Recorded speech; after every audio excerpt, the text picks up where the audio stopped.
I never meant to invite you. We don't want you here." That's what my only brother said.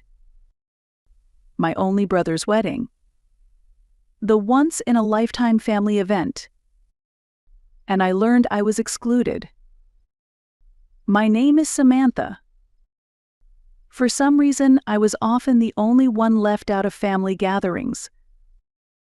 I always gave them the benefit of the doubt. They probably just forgot, I'd tell myself. It's nothing personal. I held on to that thought for far too long. Maybe part of me believed that if I just stayed useful and kind, they'd eventually notice me again. Last year, they skipped my birthday dinner entirely. All I got was a short text from my mother. "Happy birthday, Samantha." No emoji. No warmth. Only Aunt Hillary was on my side. She'd call sometimes and ask the one thing no one else did. "Don't you feel lonely?" She was the only one who seemed proud when I left home and built my own career. The rest of the family dismissed my job in digital marketing as just messing with computers. They had no idea I have been financially successful. I never bragged, and they never asked. So when an invitation to Thomas's wedding arrived last month, I couldn't believe it. Printed on thick cardstock in gold lettering, it read, "You are cordially invited to the wedding of Thomas Anderson and Lucy Gale." The date was May 15th, set in an upscale garden in the city, with a reception to follow at a lakeside resort. My hands trembled with excitement. I thought this was a sign. I spent weeks picking out a breathtaking dress and the perfect gift. I booked a hair appointment. Got my nails done. For years, I'd only wanted one thing: to be acknowledged, to be useful, to be needed. And finally, I thought that moment had come. I believed this invitation would thaw the ice between me and my family. That I would finally be welcomed. That I would finally be seen. I had no idea how wrong I was. The day before the wedding, I drove to Aunt Hillary's house, my heart light. I wanted to show her the surprise gift I planned to give my brother at the wedding. When I arrived, she seemed slightly startled but welcomed me warmly as always. "I can't wait for tomorrow," I said, hugging her with excitement. But there was a trace of sadness in her eyes, a hint of guilt. "How have you been, Samantha? Would you like some coffee?" she asked, and led me to the living room, and I could hear the tension in her voice. On the coffee table was an unfamiliar photo album. While she was in the kitchen preparing coffee, I opened it without thinking. Inside were familiar faces, my entire family smiling in a beautiful garden. "Aunt Hillary, what's this from?"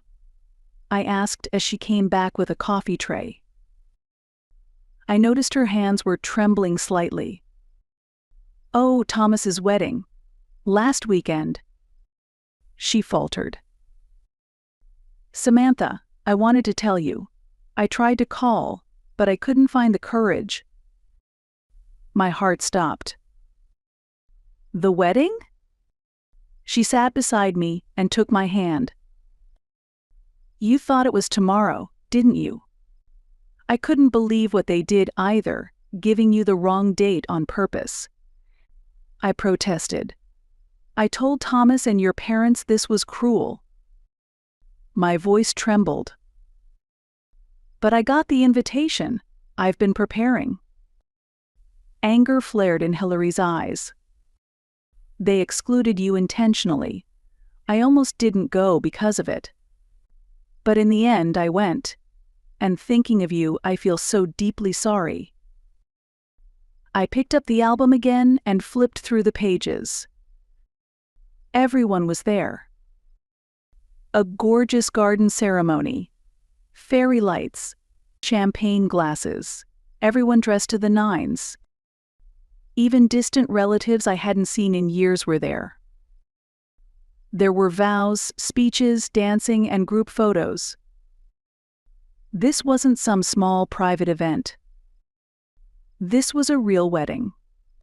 My only brother's wedding. A once-in-a-lifetime family event. My face burned and my mouth went dry like desert sand. "I need to confirm this," I said, standing up. Hillary held my hand tightly. "Samantha, wait. Before you confront them, just know you're strong. You always have been. But this was cruel. You shouldn't go alone. I'll come with you." I took a deep breath. "Thank you, Aunt Hillary. But this is something I have to do myself." She nodded. "All right. But whatever happens, I'm always on your side. I always have been. I always will be." Empowered by her words, I got in my car and drove toward my parents' cottage. My mind was spinning and my heart was in chaos. Without Aunt Hillary's steady support, I don't think I could have been this strong. She was the only one who ever acknowledged how isolated I'd been in the family. The only one who sometimes raised her voice against it. When I arrived at the cottage, I saw not only my parents' car, but also a familiar black SUV in the driveway. It was Thomas's car. My hands trembled as I opened the door. Laughter drifted from the living room. There they were, my parents, my brother Thomas, and Lucy, clearly the bride, though now dressed casually instead of in white. They were laughing over a set of photos. Wedding photos. The moment I walked in, the conversation stopped. Everyone turned to look at me. For a moment, the room froze in silence. "Samantha?" My mother looked startled. "What are you doing here?" "I went to Aunt Hillary's," I said, though my voice didn't sound like mine. "She told me the wedding was last weekend." I didn't miss the glance exchanged between Thomas and Lucy. Lucy's lips pressed into a thin line. "Oh yes," my mother said, her eyes dodging mine. "It was a beautiful little ceremony." Little? I thought of the album. There were over 50 people there. And I got an invitation for a ceremony happening tomorrow. "That's right," Thomas suddenly said, sounding tired. "Because we never intended to invite you." The air changed. No one stopped him. "We didn't want you ruining our wedding," he said, looking right at me. "You're always quiet, always in the background, but somehow things go wrong around you. People don't know how to act when you're there. I wanted one perfect day in my life, and that meant without you." A sharp pain pierced my chest. Every strange look, every feeling of exclusion I'd brushed aside. They all crystallized in that moment. "You felt this way for a long time?" I asked. "All of us have." My mother added quietly, but her words were clear.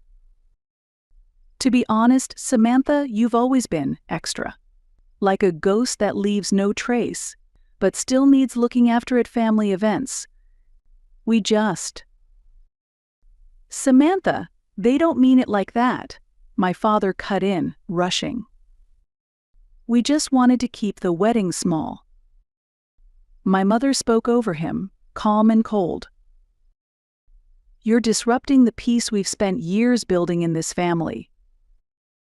"Peace?" I stared at her in disbelief. "By ignoring me? By cutting me out?" Thomas sighed. Let's end this conversation. We tried to avoid this. This is exactly why we didn't invite her, he said, looking at my parents as if I wasn't even there. Take the hint, he said, cold and clear. We don't want you. Time seemed to stop. No one moved. I see, I finally said. I turned on my heel and walked out of the house. Before getting into the car, I called Aunt Hillary. Thank you, Auntie, for always being in my corner. Always, Samantha, she replied softly. You are my family, and family isn't about blood. It's built on love and respect. Her words echoed in me. They gave me the strength to decide what to do next. On the drive home, I couldn't stop hearing Thomas's words. Take the hint. I replayed them over and over. Like I was some oblivious intruder who refused to get the message. Despite all the signs that had been there for years. Like believing I still had a place in their lives was some sort of burden. Hot tears ran down my face as I gripped the steering wheel. It wasn't missing the wedding that broke me. It was the crushing clarity. The undeniable confirmation that I wasn't part of them anymore. That I wasn't wanted. But here's what matters most. I'm not someone who seeks revenge. I don't cling to small grievances. I don't want to hurt anyone. What I wanted, what I needed, was to finally let go. No more hope. No more showing up with a smile. No more offering kindness like a bargaining chip, hoping for a seat at their table. That night, I started planning. Not revenge, something more lasting. Something they would never expect. Because they never cared to know the real me. The first step was financial. The truth is, I have done well these past few years. I worked in digital marketing, not a billionaire, but very comfortable. Especially since branching into property management, I'd made some excellent investments. No one ever asked about my life, so they didn't know I now owned 3 rental properties.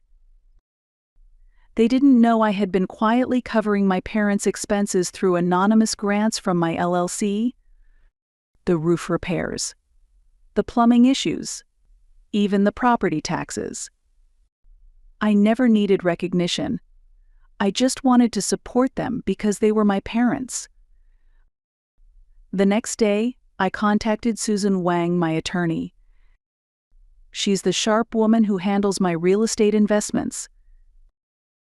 Once I explained the situation, she sprang into action. They've been emotionally abusing you for years, she said, jotting notes down. And now, despite being financially dependent on you, this is how they treat you. That's right, I said.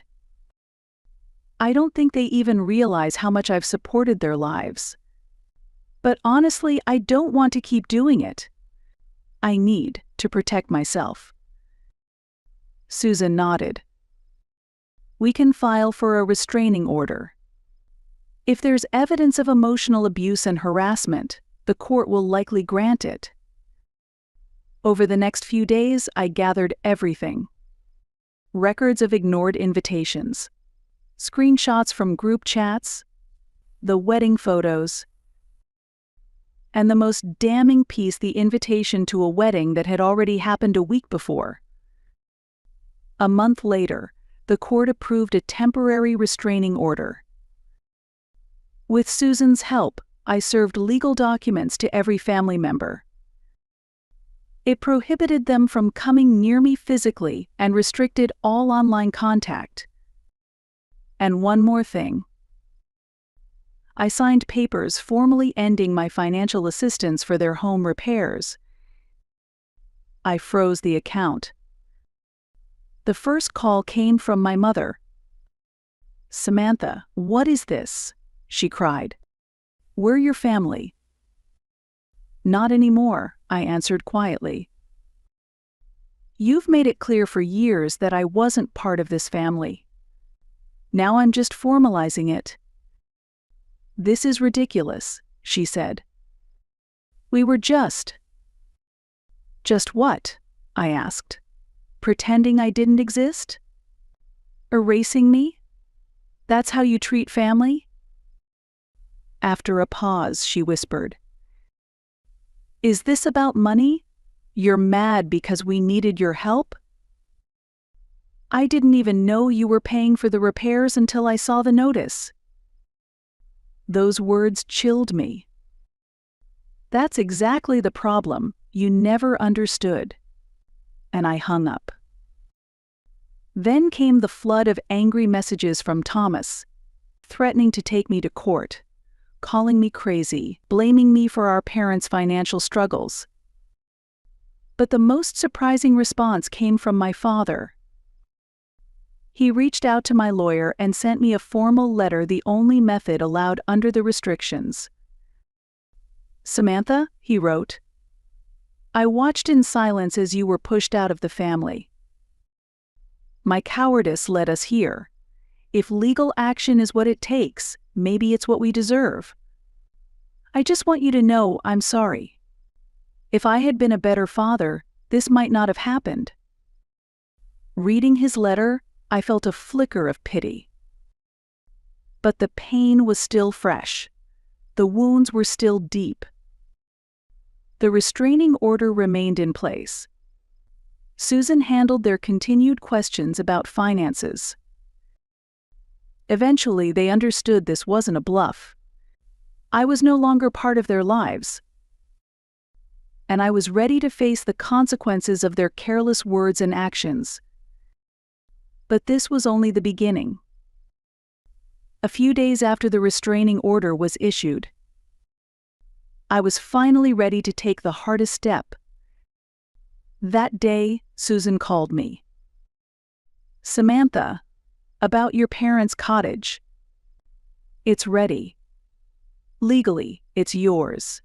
You have the right to evict them. What would you like to do? Send the eviction notice, I said without hesitation. That cottage was the last thread connecting me to them. It wasn't mine originally. It had belonged to my grandparents, then it got passed to my mother. Years ago, when my parents fell behind on payments, I quietly purchased my mother's share. Legally, I owned it all, but no one in the family ever updated their assumptions. They treated it like a shared family property. Everyone used it for weekends, holidays, even whole summers. Eventually, after retirement, my parents decided to live there full-time. And I allowed it. But then, I was done. I was ready to take it back. The following Monday, I drove to the cottage with Michael Zhang, another attorney. The sheriff came with us, just in case. When we arrived, my father greeted us at the door. He looked older. His hair was nearly white. Samantha, he said weakly, won't you come in? No, I replied. Michael, please explain. Michael cleared his throat and handed my father a formal envelope. Mr. Anderson, this is an official notice of eviction from this property. You have 30 days to vacate and return the keys. My father stared at the paper, his hands shaking. But this is our home. No, I said, my voice calm though my heart pounded. This is my property. I allowed you to use it before, but that permission has been revoked. My mother appeared behind the door. What's going on? They're telling us to leave, Debbie, my father said. His voice trembled. My mother looked at me, her eyes filled with betrayal. You're kicking us out of our home? Our retirement home? You've always known this was legally mine, I replied.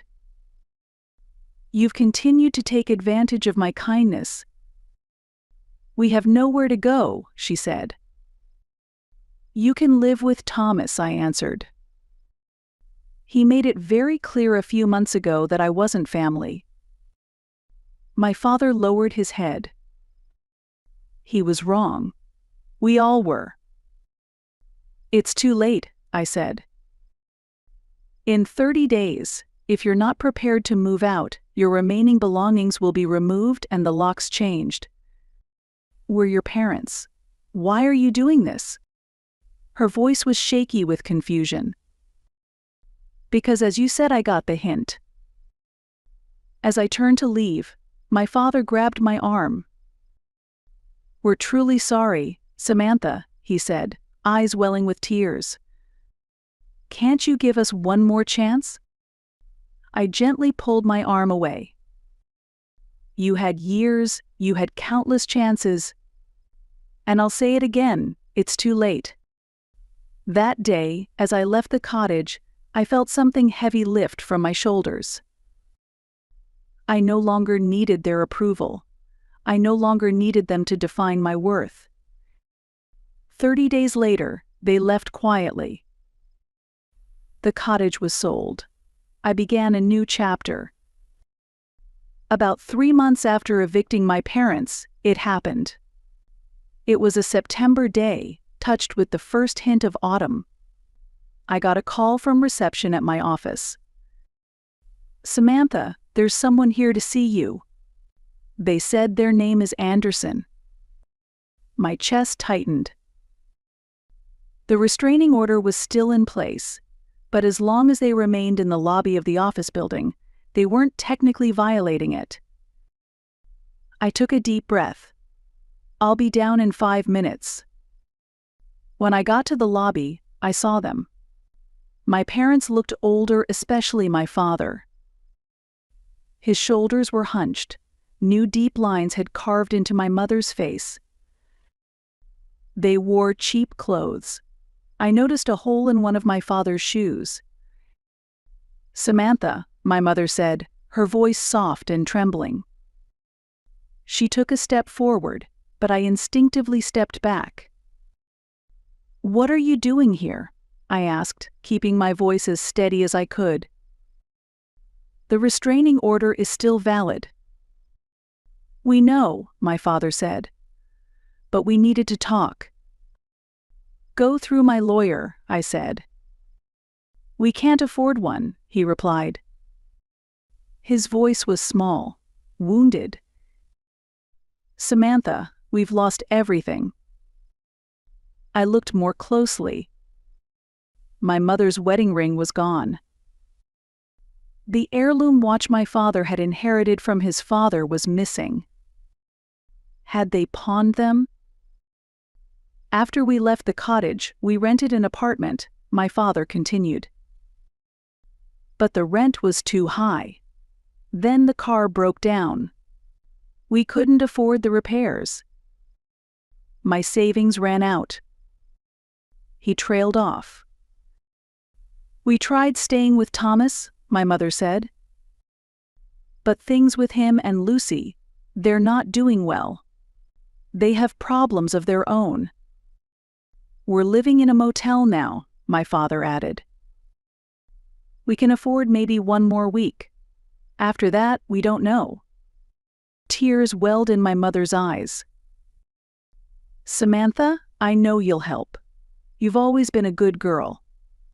So caring. You've always looked out for us. Always forgotten, though, I said quietly. Can't we just put the past behind us? My mother pleaded. We're your parents. I looked out the large lobby window. The autumn sunlight painted the fallen leaves on the street gold. It would be so easy to go back, to help them, to hand over the money, to fix their problems again, like I used to. For a moment I felt the temptation. Their suffering tugged at my heart. But then I remembered Hilary's words. Samantha, take care of yourself. If they won't treat you like family, you have no obligation to treat them like family either. I can't help you, I said. Simple words, but they were incredibly hard to say. But, my father began. I'm not your bank, I cut him off. I'm not your parent, and just like Thomas said, I'm not your family. So I don't owe you family duties. My mother started to sob. We were wrong, I admit it. Please, just give us another chance. There are no more chances, I said. I'm done. I turned away from them and walked toward the elevator. My heart ached, but at the same time, I felt a strange sense of relief. At least let us stay one night? My father called out from behind me. I didn't answer. I pressed the elevator button. Before the doors closed, I could hear my mother crying. Tears welled in my eyes too, not from sadness, but from the relief of finally choosing to respect myself. That night, I called Aunt Hillary. My parents came to my office, I explained. They needed money, but I said no. That must have been a hard decision, she said. It was, I admitted. But I think it was the right one. It's time I start living my own life. You're absolutely right, Samantha, Hillary said. Your life belongs to you. A month later, I received a message from Lucy. I've decided to leave Thomas. I've started divorce proceedings, she wrote. After seeing how he treated you and watching how he handled things when your parents were in trouble, I finally saw who he really was. That must be so hard, I replied, surprised by the wave of sympathy I felt for her. He's changed completely. Ever since I brought up divorce, he's been spiraling. He stopped going to work. He's been drinking too much. He got fired last week. I looked out the window, torn inside. Samantha, let me say this. We were wrong about the wedding. About cutting you out. I followed Thomas, but it was a mistake. After reading her message, I sat for a long time. I didn't feel joy or satisfaction at what my brother was going through. Instead, there was a strange emptiness. He was now facing the consequences of his choices just like I had for so many years. That evening, I passed by Thomas's apartment. The windows were dark. Mail was overflowing from the box. I paused for a moment. I wondered if I should knock. Was there something I needed to say? Some help I should offer? But I kept walking. His pain wasn't mine to carry. It was time for him to learn everyone must take responsibility for their actions. As autumn turned into winter, my life found a new rhythm. Work at the digital marketing firm was going well. I was being promoted to vice president, and I had a team of my own. The time and energy I once saved for my family, I now poured into my career and passions. Aunt Hillary remained by my side. She called every Sunday, and sometimes stayed at my condo. It's beautiful to watch your life bloom, she often said. But the past didn't disappear entirely. One morning in December, a letter arrived in the mail with a familiar handwriting. It was from my father. His fourth letter in 3 months. From the first one, I noticed a shift in tone. It had started as desperate pleading. Eventually, it carried a deeper sense of reflection. I brewed some coffee, sat by the window, and opened the envelope. They were living in a small apartment now. My father had found a part-time job at a local hardware store. My mother started working at a senior care facility, and they were continuing therapy. I rested the letter on my lap and looked outside. With each letter, his words had changed. They no longer begged for forgiveness or help. They spoke of growth, and a growing awareness of how I had been treated, and how wrong it had all been. Therapy seemed to be helping him. He was starting to understand the depth of what I'd endured. Still, I hadn't replied to any of his letters. That night, Aunt Hillary called me. "Your father phoned me yesterday. He's changing, Samantha. Truly."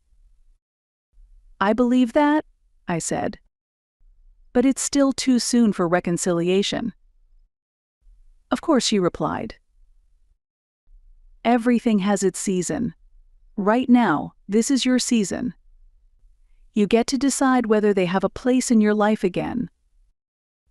We talked for a while longer, and she promised to come over for dinner next week. After we hung up, I stood by the window again. The city lights glowed softly through the snow. Life is strange. A year ago, I would have done anything to be accepted by my family. I had tied my worth to their approval. But now, I see things differently. My value lives within me. I have learned to love, respect, and protect myself. Maybe the day will come when I reconcile with my father. Maybe with the family. But if it happens, it will be on equal terms. I will never let them define my worth again. And I will never be invisible again.